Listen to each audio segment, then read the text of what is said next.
Hi, hello everyone. I hope this is working.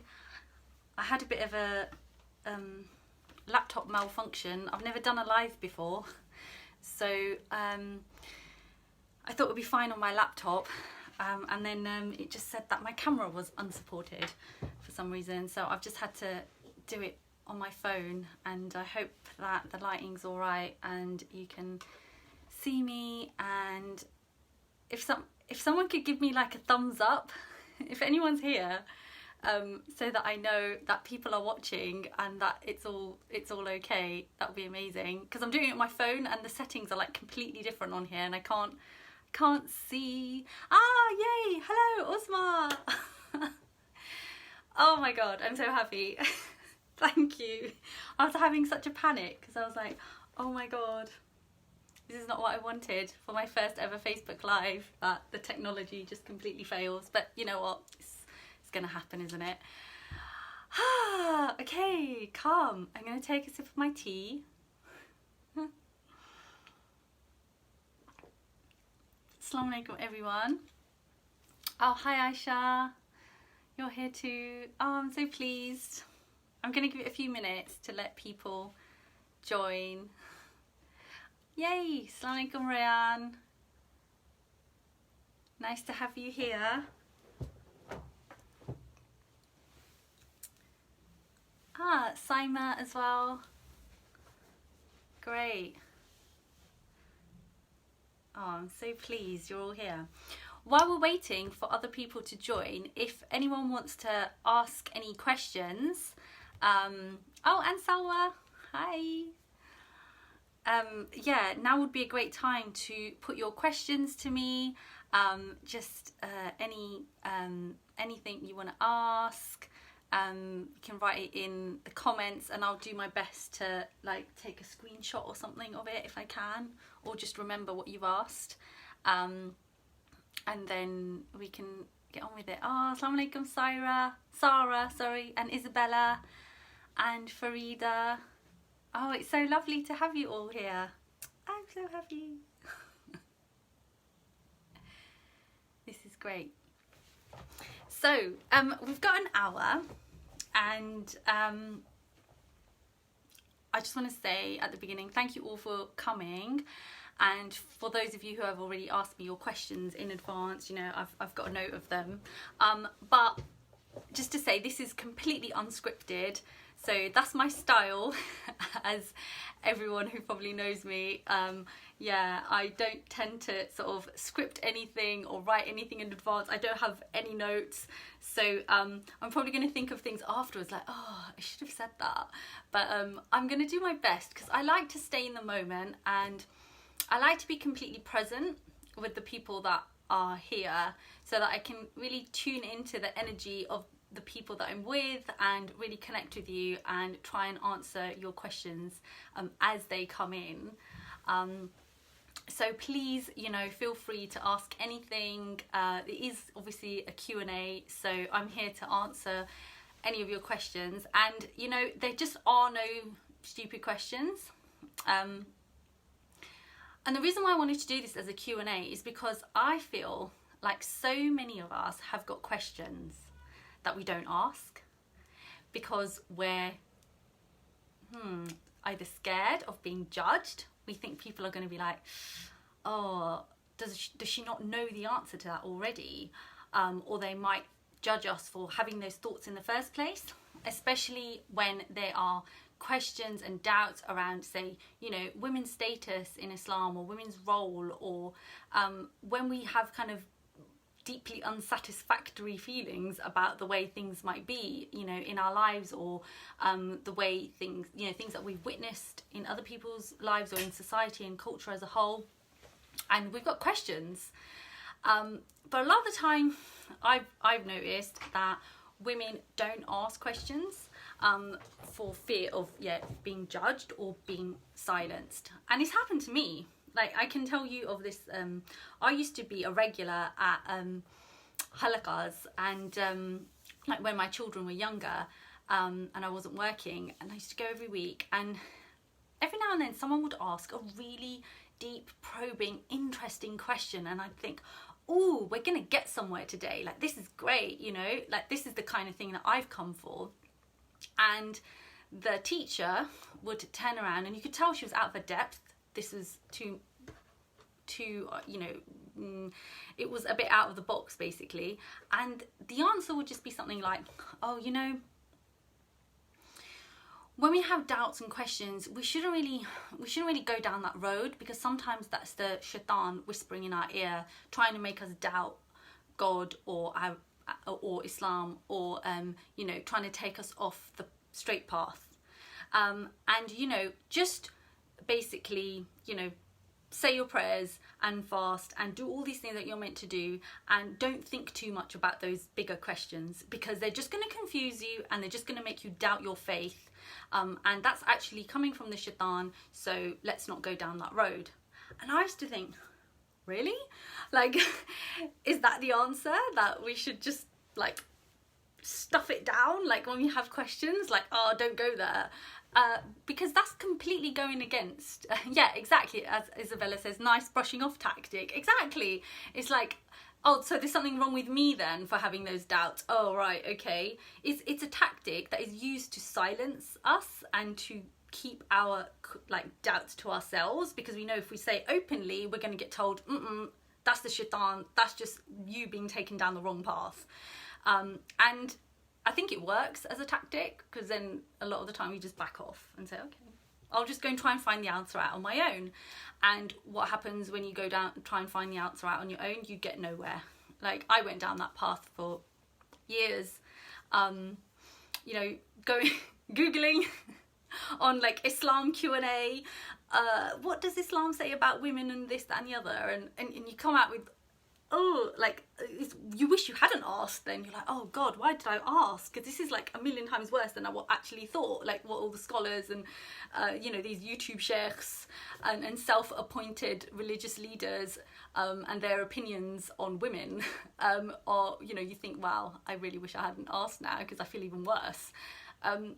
But actually, if you look at the history of Islam, oh, and what Salwa said, I got told to ask questions, wasn't allowed, and meant I didn't have faith. Exactly. It's like you get told that, you know, your faith is weak, basically. Oh, and Salwa was asking, what brought you on this path of Islamic feminism? Ah, amazing question. We've talked about this before. I'm definitely going to answer your question in a bit. So what I would say is this whole concept of questioning is so important to our faith. Like, if you look at, you know, Islamic history and the scholarly traditions of our religion are based around questioning. And you know, when you question, naturally you can't have a question without doubt. There has to be some element of doubt, because you don't know the answer, right? That's the definition of doubt, when you don't actually know something. So there is some doubt, and then you investigate and you interrogate and you reason and you come up with answers. And that is the scholarly tradition, not just the Islamic scholarly tradition, but all scholarly traditions. You start with a question. That's how we get answers. That's how we get anywhere in life. It's how we bring about change. It's how societies develop and meet the challenges of their times. If you don't ask the right questions, you're not going to evolve as a society. And sadly, I think that is what has happened with Muslim scholarship and the Muslim community in general, that we just don't question enough, and we need to like be braver and yeah, just more forthright in trying to get clear answers to the questions that we do have. Salwa's just said, oh my God, yes, I Google and then find it worse. Exactly. So terrible. I stopped Googling many years ago, and I started reading books by Islamic feminists, which brings me nicely on to this topic. So Rayan's asking, why is there something called Islamic feminism? Yeah, amazing question. So Salwa asked this as well, you know, how did I get onto this path of Islamic feminism? So I guess there's two questions there, sort of, you know, what is Islamic feminism? Why does it exist? and also, you know, how did I get onto this path? So I'll start with Salwa's question, how did I get onto this path? So for many years, right up until my late 20s, when, you know, I'd been married for a few years and I was pregnant with my first child and I was starting a PhD, up until that point, I had very much been in the world of, you know, traditional mainstream Islam, and especially after 9/11. So I was 17 when 9/11 happened, and that is when I got really interested in actually finding out what Islam said about so many of these contentious issues, because Islam was so much in the spotlight and people were asking, what do you believe about this, and what do you believe about terrorism, and what do you believe about women, and all of this. And I was like 17 and I was like, oh, I don't really know. So I started reading a lot. I went off to university and I was really, you know, involved in the ISOC, and I was at every single talk and event, and I was reading every book and listening to the CDs and going to all the lectures by these different, you know, speakers, religious scholars, etc., that would come to the university. So I was very much in that mainstream kind of conservative, not conservative, because I wasn't, as a person, I've had my own very independent, some might call rebellious streak, but I was very much within my faith. I was very much in that world, and I spent then I got married, and married into quite a traditional Pakistani family, much more traditional than mine, and it was quite a struggle. And that's when I kind of came across the patriarchy properly, and I realised what it was, and I was like, oh, this is really tough. I found, you know, my 20s basically quite a difficult time trying to navigate what it was, you know, being a Muslim, being a woman, being a South Asian woman. You know, it was really hard, and I spent a lot of my time just feeling like I wasn't good enough.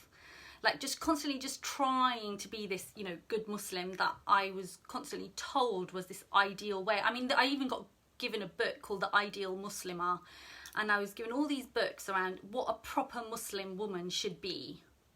And I just couldn't live up to it. I just couldn't, because there was something in me that just couldn't be squashed down into this tiny little box that all these books and, you know, all the elders and everybody was telling you this is what a woman should do, be, look like, right? And this is what should be important to you. And I just tried and failed, and then I felt bad about myself.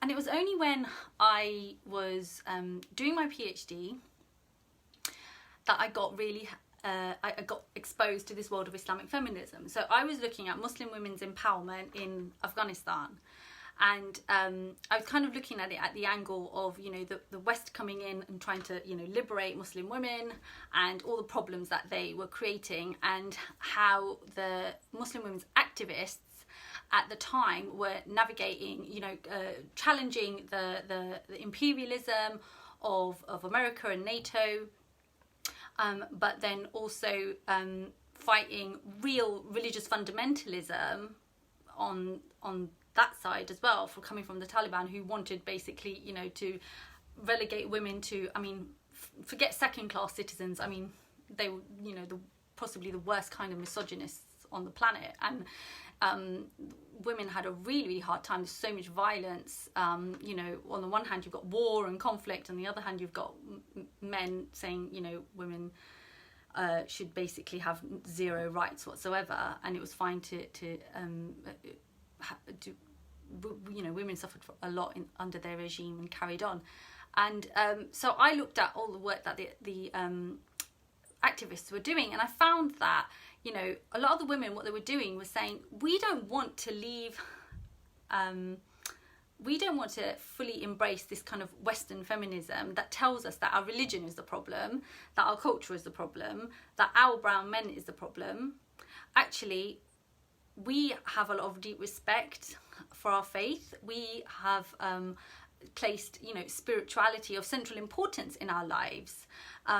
You can't separate being a Muslim, you know, if you can't take that part of your identity out on the path to finding, you know, equality and justice for women, that there has to be a path within the framework of religion that allows us to keep our religion and can also deliver us the rights that we deserve and that we want.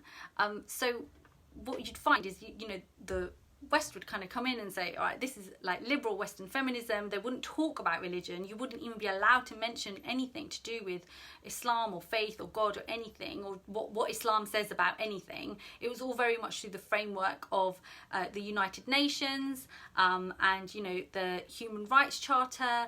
And what happened was that there was just this standoff, and then what happened is that I started looking at Islamic feminism, which is what women in Iran had done, where they had fought for their rights against the state and fought for legal reforms through the framework of Islam. So actually you as the there's something with my oh, I don't know if that's helped, the lighting, I don't know. Yeah, if you're still there, then give me a thumbs up. Connection is going all wobbly. Oh yeah, I know I'm picking up. I don't know why. I'll send you.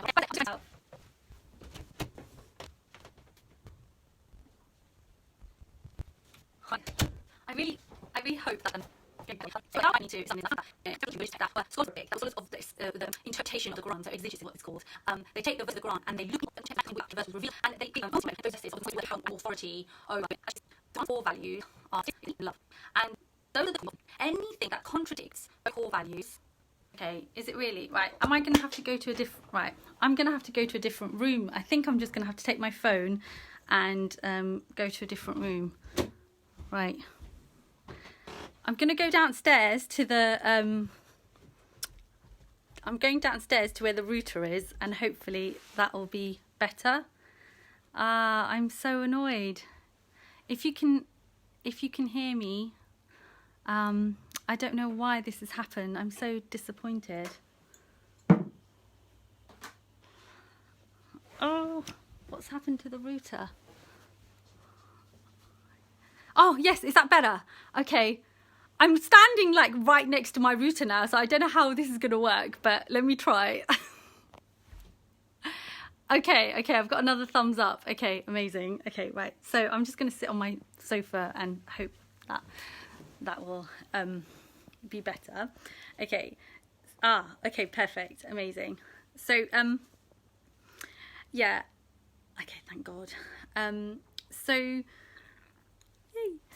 So where was I? Okay, so looking at, I don't know what you heard about me talking about the Muslim women, the scholars of Islam. So they were like experts in Arabic, experts in the Quran, really looking in detail at the verses of the Quran and interpreting them from a feminist point of view, from using feminist methodology, and basically looking at the Quran through the woman's perspective.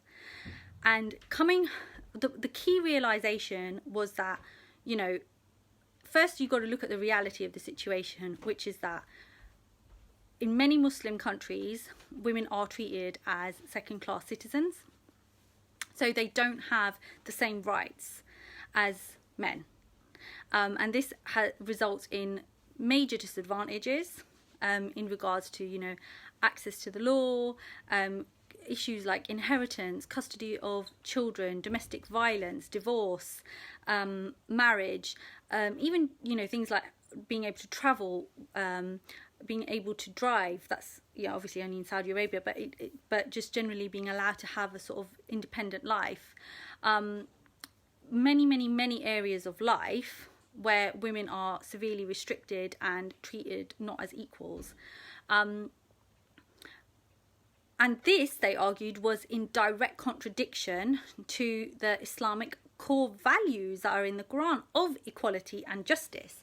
So that is really what feminism is about as well. It is about justice, right? It is about equality for women. It's about recognizing our own equal humanity. it's not about saying, you know, women are the same as men, or women are, you know, hate men. That's another thing that I've heard a lot about what people think feminism is, right? It's not about that. It's just about saying we're equal as human beings, and we deserve to be treated with equal humanity. And so the Islamic feminists of the 80s and 90s, you know, in the Muslim world, they were like, you know, Muslim women are not being treated in an equal way. But this, you know, in our hearts, to be the truth of Islam, because as believing women, right, okay, we believe in a just God, in a merciful God. You know, we don't think that we are of less worth than men, so we don't accept that, and we want to get to the bottom of why is it that we've ended up in a situation where men are at the top of this hierarchy, where men are able to have authority over women in this way. I'm really not liking the lighting, by the way, because I had to move and I think it looks really bad, but I'm gonna try and move. So this is what really appealed to me about Islamic feminism, because what I realised is that, you know, you always think that in order to be, you know, this good Muslim woman, okay, you just have to accept everything that you're told. You have to accept the fact that there just are different gender roles in Islam. You have to accept that there are different expectations of men and women, that there are different rules, that men do have more freedom and choices in life, and women don't have as much. And that's just something that you have to understand the wisdom behind it, and you have to understand that this is how Allah created us, and it's just a matter of either getting over it or, you know, making your peace with it somehow. And unfortunately that just wasn't an option for me, and I know it hasn't been an option for many women. So what Islamic feminism does is it gives you a third option. It says, actually, you need a spiritual woman, right, who has, you know, a really close connection to God, and who has absolute respect for the Quran, and lives life by Islamic principles, but equally challenges gender inequality and challenges injustice, and does not accept the disadvantage that women are playing. There's not just using modern or Western justice as from that, you know, treat me. So it means that it gives you a feeling of peace. And last question, I'm allowed to have issues with this, and actually that doesn't mean that I'm not a good Muslim, or it doesn't mean that I'm somehow outside of the faith. And I think it gives place to are, you know, progressive or open-minded or, you know, liberal, or any of these other terms that you want to use, right, within our religion, that there is a place for us in our religion. And that to me is, yeah, it's really empowering. Oh, Rayan's asked a question. Many women do not know the difference between something haram mentioned in the Quran and something that is culturally fabricated. Yeah, absolutely. So that's a massive one. So I think, I know this is something that, you know, gets brought up a lot now. There's a lot more awareness around how culture and religion are not the same thing, and so many things that we're taught about our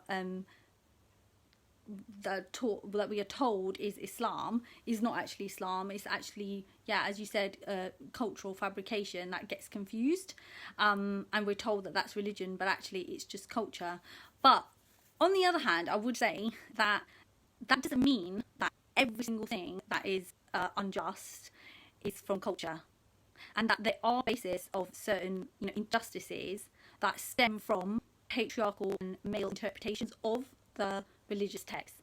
So as much as we need to engage with the religion itself and engage with texts, and because even within the culture, a lot of the time verses from the Quran or certain hadiths are used to back up those certain culturally held beliefs, So it's important to know what those religious grounds are as well, and to be able to question those.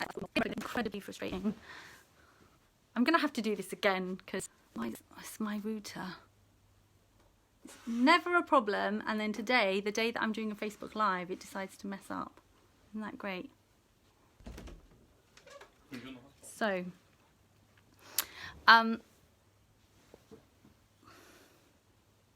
great. Oh, breaking up on your side too. Ah, so annoying. Well, okay, I'm just going to try one thing. Just bear with me one sec. I'm scared.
I'm so sorry. Okay, right, yeah. People are leaving. It's not your fault. I'm so sorry about this. Okay, Salva's asked, is there an English translation of the Quran you would recommend? Do you know what? There are a few. The one that I have, it's right here actually, is this one. The one that I really like, it's this, I don't know if you can see it. It's an interpretation by Dr. Tahir al-Qadri, and I actually really like it. I've had it for quite a few years, and I do really like it. There are a few others as well, but you know what I can do? I can put it on the Facebook page, and I know other people have got recommendations as well. But more than that, more than the actual Quran itself, I think it's really important to read works by Islamic feminist authors.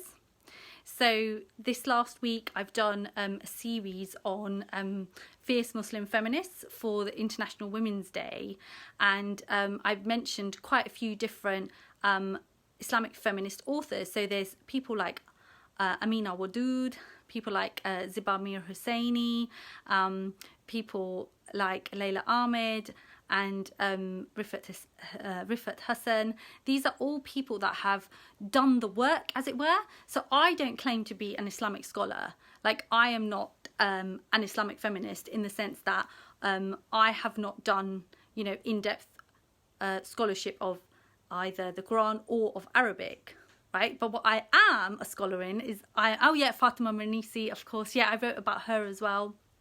Amazing. She was like the foremother of Islamic feminism, I guess.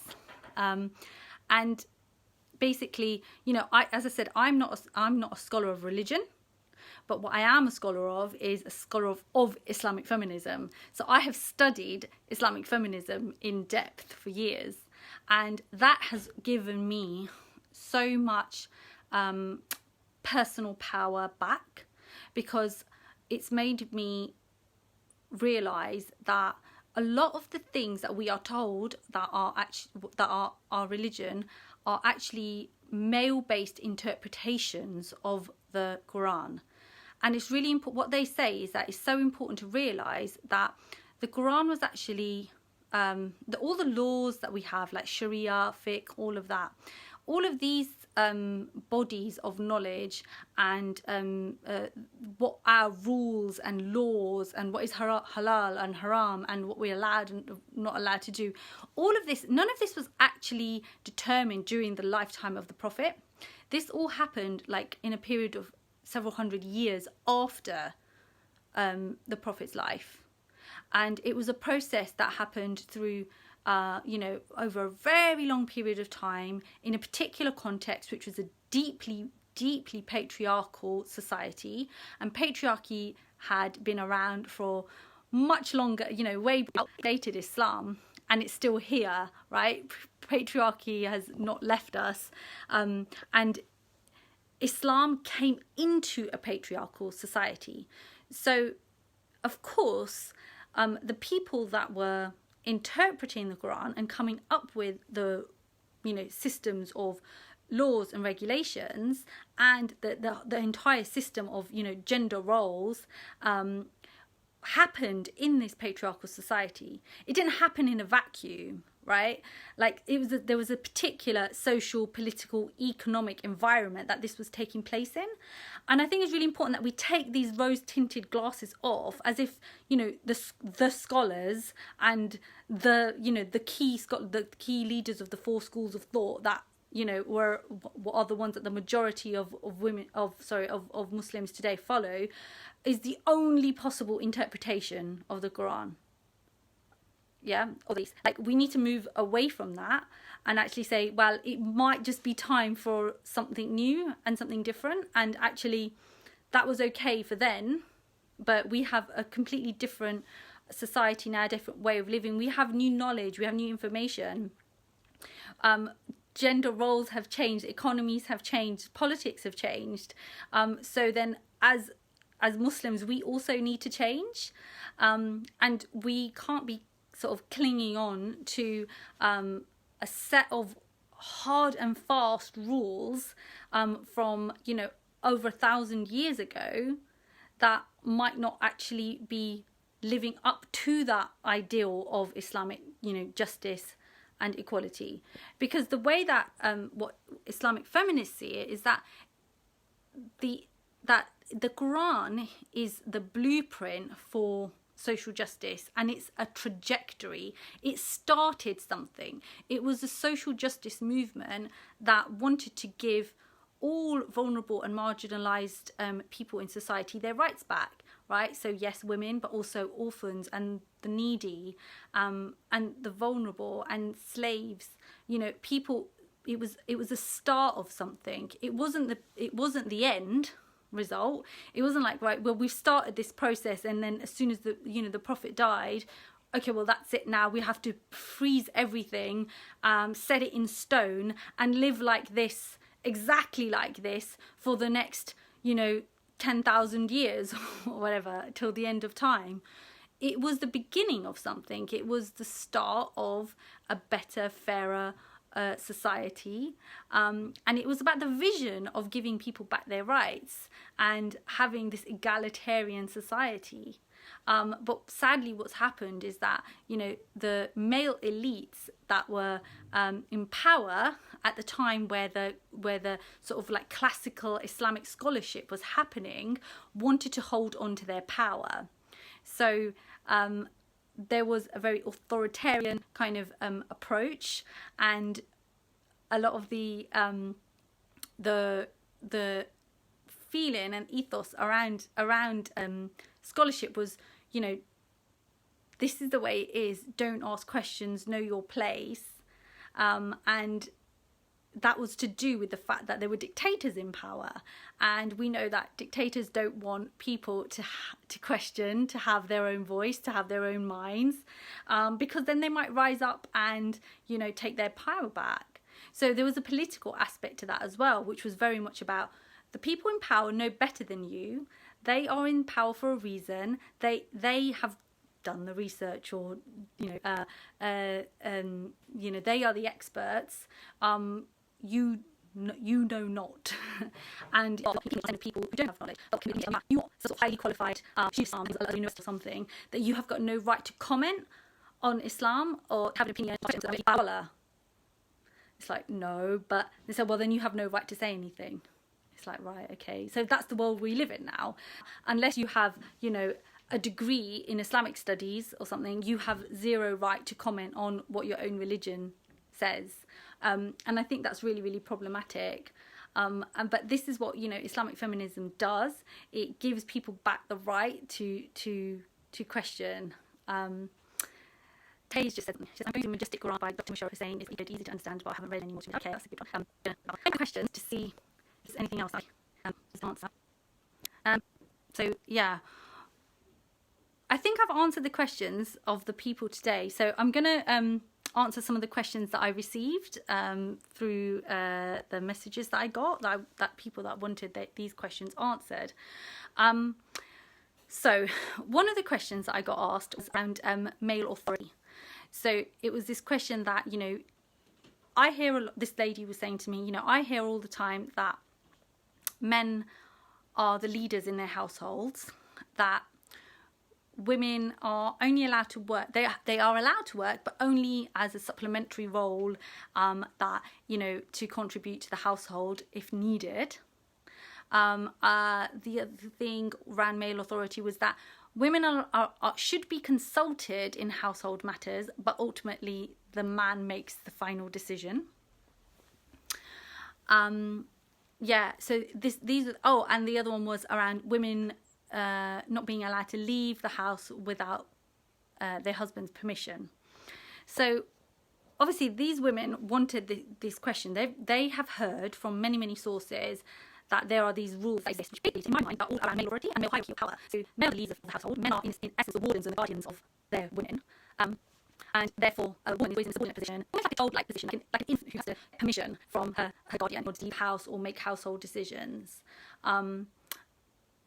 And this is really, really problematic. And this is all across the board. We hear this all the time from religious scholars, and unfortunately from a lot of female religious scholars as well, who say, this is the way it is in Islam. There has to be a leader. Islam is unequivocal in the fact that, men are just a little bit higher than women. So they do have that position of authority and leadership. And also there are hadiths that back this kind of thing up, like that, there's like one hadith around any nation that has a woman as a leader is doomed, right? And various hadiths about women being told to pray, in the house. And and not being allowed to leave the house without a man's permission, not being allowed to have certain friends without a man's permission. There are many examples of this kind of, male authority. So, oh look, thanks Tay, you're doing great. It's a shame it keeps cutting out. I know, it's really putting me off. So frustrating. I'm gonna have to do this again someday, or maybe just do it again. So to answer those questions, what the Islamic feminist scholars say, because actually a lot of what those things are based on comes from one particular verse of the Quran, which is where this whole entire huge framework around male guardianship and authority comes from. And it's around men being the protectors of women. So there is an amazing book called Men in Charge, ? Rethinking Male Authority in Muslim Legal Tradition. And it's by Aaliyah Hussain. She's the editor. And there's loads of amazing chapters in that are by different female Muslim scholars that question this very verse, that supposedly places men as the guardians of women. And where did this interpretation come from? And how can it be interpreted in a different way in a modern context that explains that, that does not give men power over women, and it doesn't give men authority over. Oh look, a couple of people have read that book. Oh, at least I know you can hear me. This is good. Yes, it's a fab book. Yes, Sarah, I agree with you, Rayan. Love that book. Yes, amazing. This was the first book that I read, and I'll be honest with you, I cried. I just cried when I was reading this book, because it made me realise that there is so much internalized misogyny within ourselves. There's so much pain that we carry, I think, as women, around feeling like we are not actually as good as men in God's eyes, and that we don't have authority over our own lives, and that we are always going to be in this sort of subordinate position. And it's a very difficult pill to swallow. If you are a strong character, especially, right, if you're a woman that knows her mind, right, okay, it's very hard to be told that God wants you to be subordinate to your husband and take his word over everything that you say, and that ultimately you have about as many rights as a child, right? It's really, really hard to swallow. And this book made me understand that there were alternative interpretations to this concept. So, it's amazing, because I can't explain everything that this book says, but my takeaway from it is that in the context of when that verse was revealed, it was a typically patriarchal society where men were the breadwinners on the whole. Well, we know that the Prophet's wife Khadija was the breadwinner, right? Okay, but in the majority of situations, men would kind of go out to work, and women weren't really financially independent, and they weren't well versed in matters of commerce or economics or finance or anything. And in that way, because of that, men had a certain advantage over women in that area. And that's what that means. It doesn't mean that they are above women. It means they are advantaged in that area of life, which means they then have certain responsibilities that come with that, right, to then provide and protect for women. That doesn't mean it's the blueprint, and it doesn't mean that that's how it should be for everybody. It's just kind of a commentary on the current reality of that time, which was, this is actually how it is, right? That most men are the ones that have got the financial power, and therefore they have got a responsibility to provide for their wives and provide that kind of financial security. It doesn't mean that women are not allowed to work or to be financially independent, right? And it certainly doesn't mean that men are given this role of being a protector, provider, a protector and a guardian of women, which is how it's been interpreted. And in some cases taken to the absolute extreme. So if you look at Saudi Arabia, you know, women are literally, they have as many rights as children do. You know, they are completely infantilized because this concept of male guardianship has been taken to such an extreme level. But actually that whole concept of male guardianship needs to be questioned, that just because men were being guided to live up to their responsibilities and make sure that they were equally, you know, being responsible and providing for women, due to the fact that they at that time were the gender that pretty much had the access to, you know, jobs and money, which women didn't on the whole at that time, then women would be left without any rights, possibly destitute, you know, which is what used to happen, and they had no recourse to financial justice. So that's what the female Islamic scholars have reinterpreted that verse to say that's what it's about. It's not about giving power to men. It's not about saying, you know, men shall be the guardians and protectors of women, and women shall be subordinate to men and be just particularly maintain the house and do the man's bidding. No, so there's a really interesting question there, is how has one verse, right, that describes this relationship between the genders as a commentary, a reflection of society at the time, been taken to supersede, absolutely override everything else that the Quran says about women's equality and of course love and justice, and all the many times that we're told that, you know, that men and women are equal, and that Allah is compassionate and just and merciful, and that, you know, having integrity and living life with justice and calling out oppression is like the basis of being a Muslim. And yet this one verse has been taken out of and build up an entire kind of framework and system of rules and regulations that place men and relegate women to second-class citizens. So it's about questioning that. It's like, how did that happen? Right? How did that happen? That didn't happen by accident. That was a choice, you know. And it's about taking that power back and saying, okay, well, you don't have to just take that at face value and say, right, well, this is what the scholars have said. This is how the scholars have interpreted it.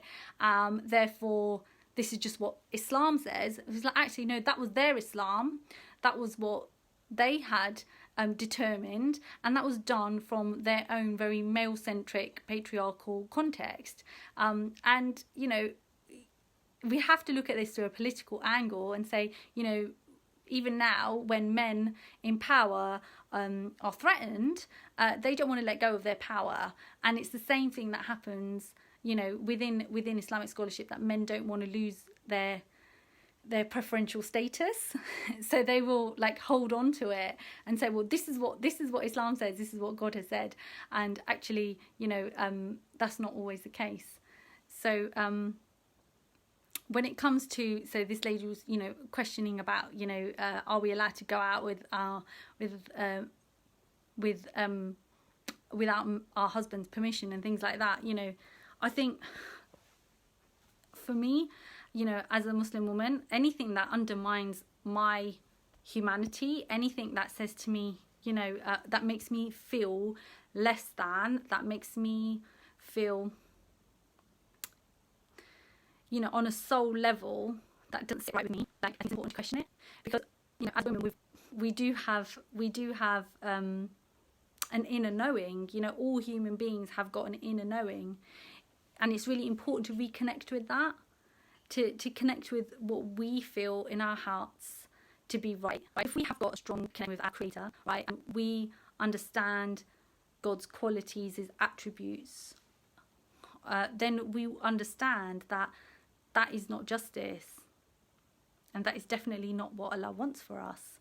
So then taking that and holding on to that really, really strongly, having deep, deep faith in that, and having that as your starting point, that, you know, we have got an unbreakable, permanent connection with the divine, and that is regardless of what, you know, men in authority tell us about what our status is in Islam, or what the role of women in Islam is, right? We as women know our worth, or we're getting there, and it's really a great time, I think, to be alive and to be having these conversations and to be witnessing the changes and the interrogation of the way that the religion has become so male dominated, and just trying to raise our voices and insert our demands back into these discussions, because that's what, you know. So someone said, you know, why do we need Islamic feminism? The reason, or why is there such a thing? It's because a lot of the time people say things like, you know, we don't need feminism because we have Islam, and Islam gives us all our rights. And I would kind of take that with a pinch of salt, because I say, well, actually, yeah, it depends though, because it depends on what your Islam is, who's Islam, because the Islam of the Saudi government or of the Taliban or of any of these authoritarian regimes, that's not my Islam. So if you say you don't need feminism because we have Islam, I feel like that's quite a dangerous road to go down, because then you're putting your life in the hands of the people who decide what religion is. Whereas feminism comes from the standpoint of viewing women as full and equal humans, right? First, you know, the radical notion that feminism is the radical notion that women are humans.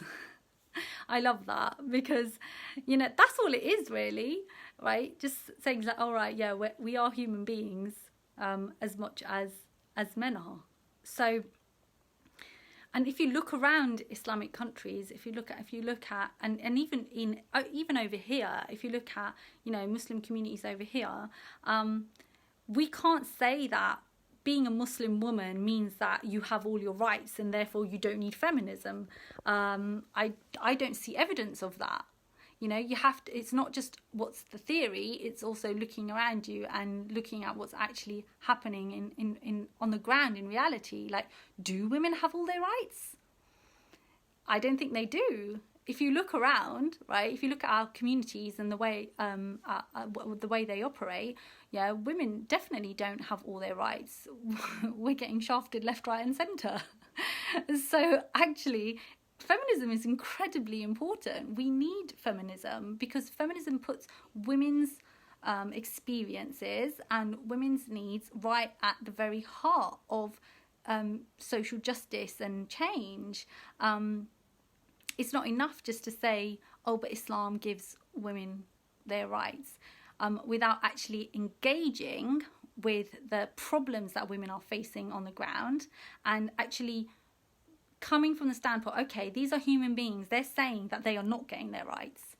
They're saying that they are not getting access to, you say, divorce, or that they don't have support in domestic violence situations, or that there are forced marriages, or they aren't allowed to pursue their dreams, right? Okay, in education or work or whatever. So actually, feminism is about listening to women and saying, right, okay, what are the problems? What are the issues that women are facing? And let's come at it from a point of view of humanity, right? Actually seeing the other person as an equal soul, rather than the viewpoint of gender roles and saying, right, but that's just your role in life, that's your gender, therefore that is what is appropriate for you. Actually coming at it from the humane angle and having those discussions with women to try and find out what the problems are and coming up with solutions. And what Islamic feminism does is it allows us to come up with solutions from within the framework of Islam, rather than always having to look outside of it, because that is a real fear, I think, that so many women, when they don't get the answers that they need from within the religion, will just end up leaving. And sadly that does happen, and I don't judge women at all for doing that, because if you're going around to your imam or to the community, or you're reading books and you're not getting answers, you're having problems in your life. Yeah, you feel like as a woman you're being oppressed in some way, and you're not getting answers to your questions, and everything that you read and everything that you watch tells you that this is just the way it is and you just have to accept it, right, as a Muslim woman. Then you might think, well, do I want to be a Muslim woman? If this is what my religion thinks of me, then do I really want to stay? And unfortunately, so many women end up they are leaving the religion, and that's completely obviously up to them, and that's their choice, and I have like no judgment, because I can imagine that it must be really hard. But I just want to really promote the whole body of knowledge that exists around Islamic feminism. Like for me, it's I've gone well over an hour, but it's for me, it's like I want to make it accessible, because I only came across it as I was doing my PhD. But for a lot of women, they're not going to come across these books. A lot of them are quite academic in nature. So my kind of mission is like bringing it to the masses, like accessing your rights and your worth and your value within your religion, and that you don't have to accept everything that is given. There isn't a way. So for me, it's exciting, it's empowering, and I just want everyone to know about it. So that's what I do. I just talk about it, and I just let people know about it, and I'm going to keep banging on about it really for the rest of my life. But yeah, if anyone wants to connect with me, I'm on Facebook, obviously through WeRise, and I'll put a Facebook group called the WeRise Muslim Women's Empowerment Collective, which is growing, and inshallah we're going to have loads more discussions on there. We have weekly circles as well, so every Tuesday at 8 o'clock we have a Zoom women's empowerment circle where we talk about these things and lots of other things as well, and we do sort of like coaching and personal development work and that kind of thing as well, to improve our confidence and our self-worth.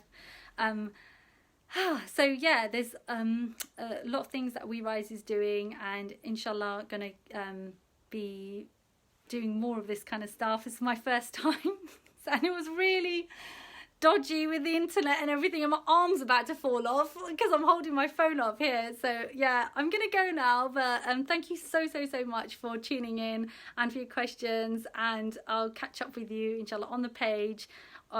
Please comment on the event, and